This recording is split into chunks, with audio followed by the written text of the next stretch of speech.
Amachree. Amachree. Oh, welcome back to Around the World with Danny Waters. I was just talking offline to my guest. Yeah, Honored to have with us, Dennis Amachree. How are you doing today, sir? I'm good. I'm good. How are you? I'm doing great. Sorry you had to wait for that the It's all right. notification about Taiwan. Yeah. So let's talk about now we're going to talk about Nigeria and what's going on there. What do you hmm make of let's just get to it. What do you make of the Trump's accusations against Nigeria about Christian genocide? Well, to be very honest with you, I think we're coming into another scramble for Africa. A new scramble for Africa. The sphere of influence.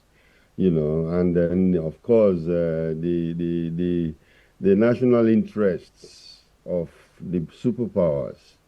You were just discussing with your last guest about China, and you can see the extent to which China will go to annex, if possible, some of these areas in the South China Sea. And I think that's what's happening here too, because without any provocation, um, there is this statement from the American president that is going to, send troops into Nigeria and that they are killing Christians. Um, people are being killed, and I really am very worried about the Nigerian government not doing anything about it, or they are doing something but not enough. But it is not a Christian genocide, and calling it a Christian genocide will make it look like they are trying to kill Christians, but Muslims are being killed too. So I think the government will go ahead and explain their own side of the story, for mutual understanding among nations. Well, let's break this out. I've worked in Nigeria. I've worked all over the world. I've worked in Christian countries. I've worked in Muslim countries. I worked in Israel. So I worked all over. When you have extremism, when you have extremists kill people. It doesn't matter if they're Christian, Muslim, Jewish. It doesn't matter. I mean, you look at what's happened between Hamas and Israel. You look at what's happening between you had Sunni nations, Iraq and Iran killing each other. Religious divides are definitely there. But when you have extremism, you have extremism in the Christian community, you have extremism in the Muslim community, you have extremism in the Jewish community. I mean, that the face you just do.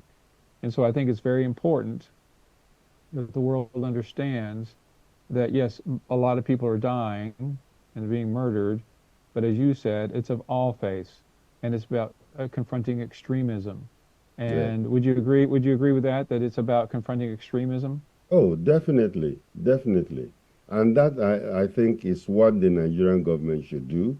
If America is showing concern that Christians are being killed or people are being killed, I expect the Nigerian government to collaborate, with the United States government and deal with it. Get all these terrorists out of Nigeria.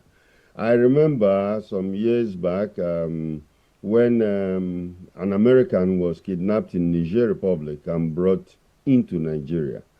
He came in and they sent some Marines in down there and collaborated with the Nigerian DSS and got the guy out.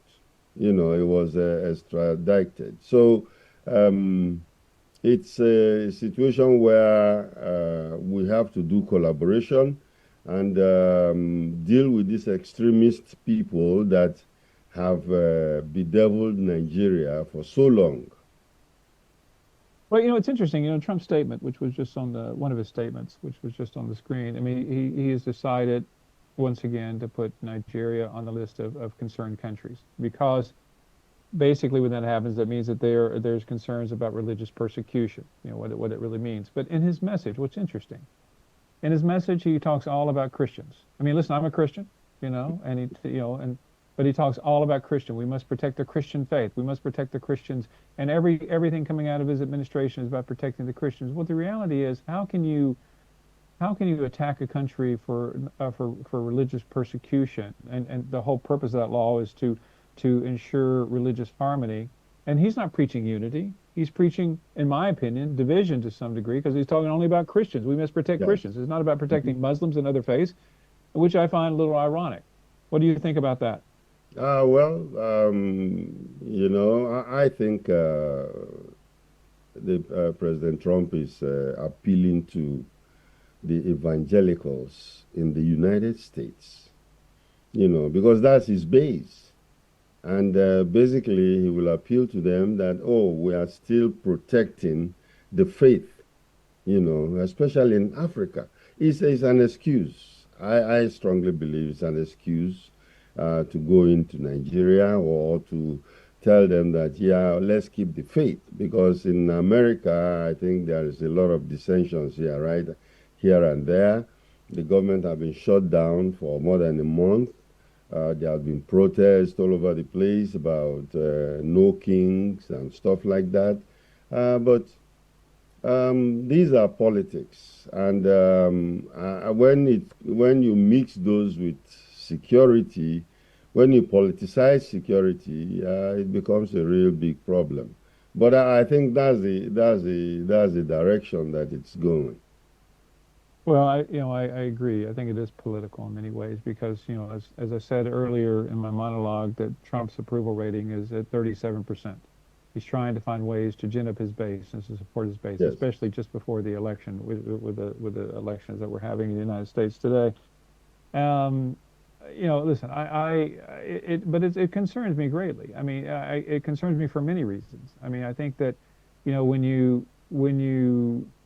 the president of the United States comes out and focuses extensively on Christians and protecting Christians and saying Nigeria isn't doing enough. Listen, let me tell you, from my own personal experience, trying to fight extremism, as you know, I mean, yes, fighting extremism is extremely difficult. Okay, yes. getting rid of radicalized religious factions is extremely difficult, especially in a country as large as Nigeria.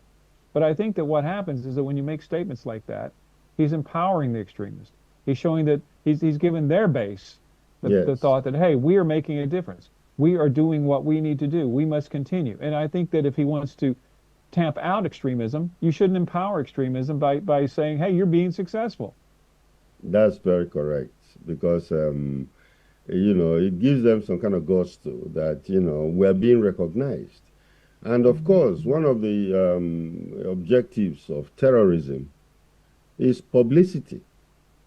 And they do certain things.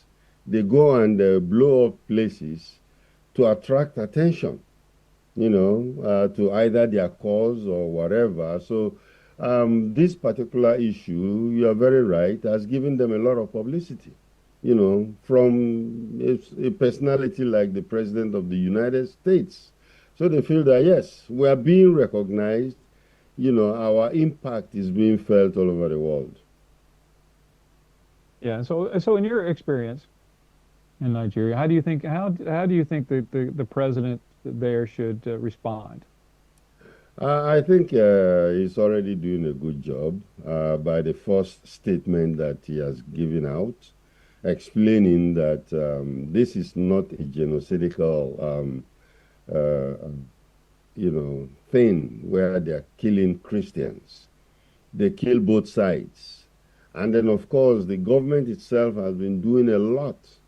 The defense budget in Nigeria is the highest, and he has just changed his service chiefs. And these chiefs, the direction he gave to them was to go out and take care of this problem, even before Trump made that statement. So they are really doing something about it. It's a problem of Nigeria where they've had this for more than 16 years, and I think once and for all, I'm happy in a way that America has to come in to, talk about this.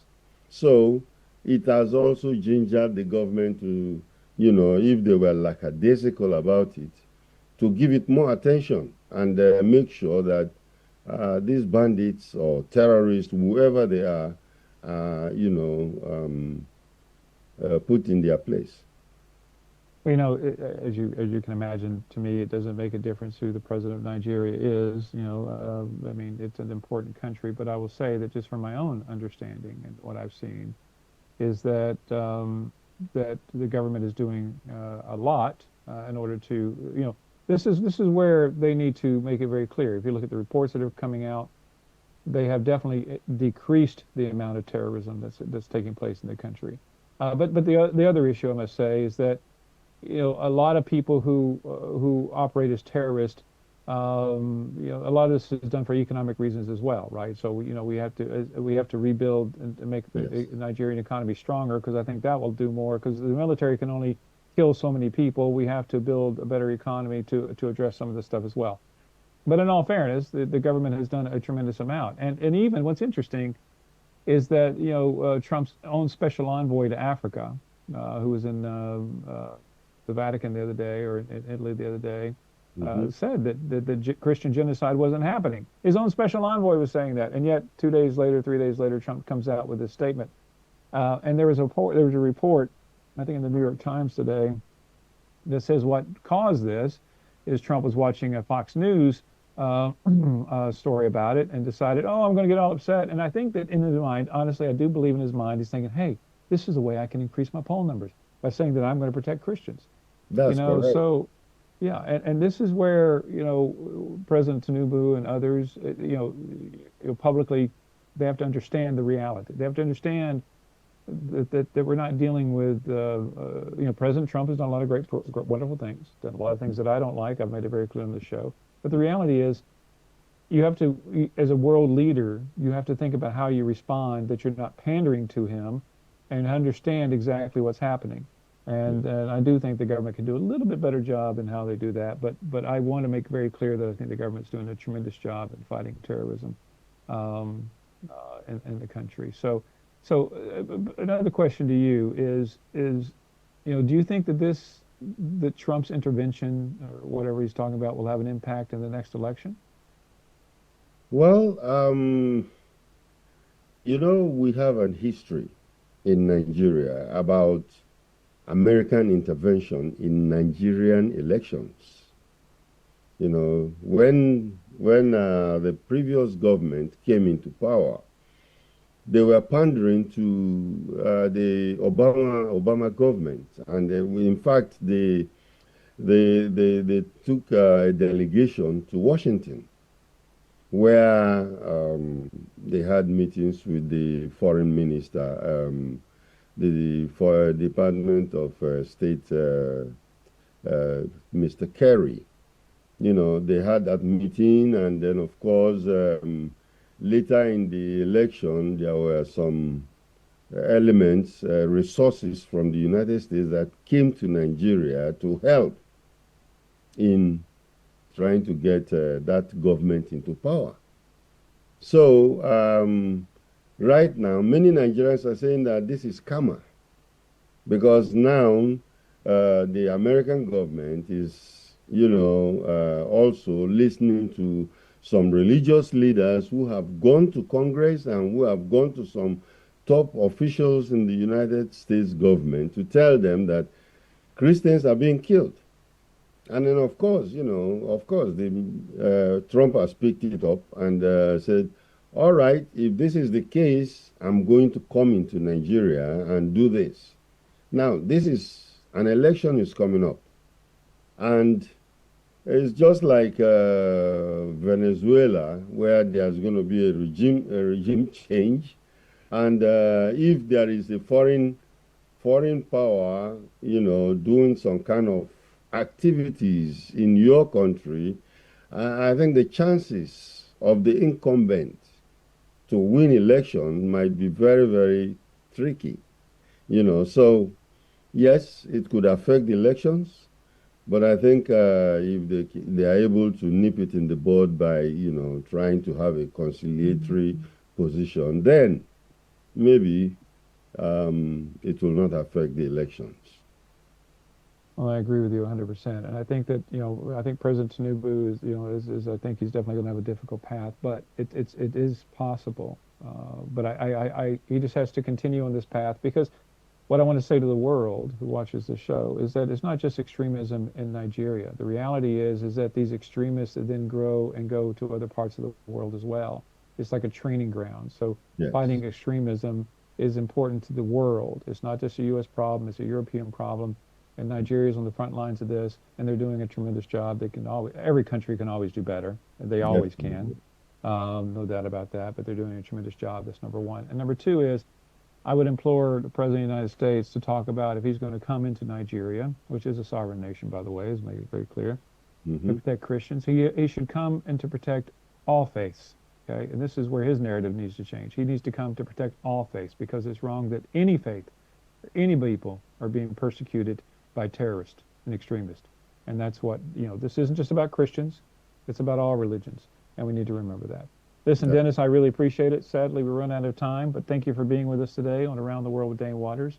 And Thank you thanks, again. audience, for watching again today, and we'll see you again next week. Have a great day. Thank you so much.